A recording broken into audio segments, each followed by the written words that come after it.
Hi Thalapathy and welcome to my channel. So நம்ம சேனலில் நம்ம தளபதி விஜய் பற்றின லேட்டஸ்ட் அப்டேட் பற்றி தான் பார்த்துட்ருக்கோம்.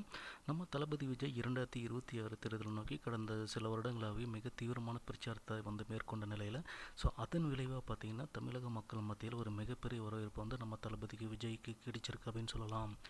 அதனுடைய விளைவாக அப்படின்னு பார்த்தீங்கன்னா 2026 தேர்தல் சமீபத்தில் நடந்து முடிஞ்ச நிலையில் ஒரு மிகப்பெரிய மாற்றம் வந்திருக்கு.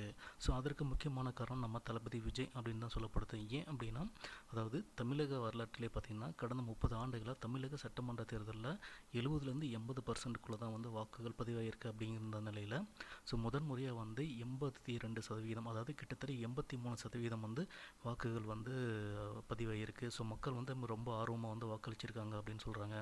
அதற்கு மிகப்பெரிய காரணம் அப்படின்னு பார்த்திங்கன்னா நம்ம தளபதி விஜய் 2026 தேர்தலில் களத்தில் இறங்கிறதுனால தான் இப்படி ஒரு மாற்றம் ஏற்பட்டிருக்கு அப்படின்னு சொல்லப்படுது.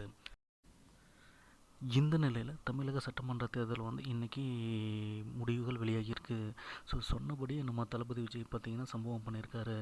அவர் என்ன பண்ணியிருக்காரு அப்படின்னா அதாவது கிட்டத்தட்ட ஒரு 30 வருட ஆண்டுகால தமிழக வரலாற்றிலே அரசியல் வரலாற்றிலே பார்த்திங்கன்னா அதாவது முதல் முறையாக ஒரு புதிய கட்சி முதல் தேர்தலையே ஆட்சி பிடிக்கிறது இது முதல் முறை அப்படின்னு சொல்கிறாரு. ஏன்னா 234 தொகுதியில் கிட்டத்தட்ட 106 தொகுதிகளோட தனிப்பெரும்பான்மையாக வெற்றி பெற்று நம்ம தளபதி விஜய் சம்பவம் பண்ணியிருக்காரு. இதனால் பார்த்திங்கன்னா நம்ம தளபதி ரசிகர்களுமே சரி, தாவேக தொண்டர்கள் மற்றும் பொதுமக்களும் மிகப்பெரிய ஒரு ஆச்சரியத்திலையும் மகிழ்ச்சியிலையும் இருக்காங்க.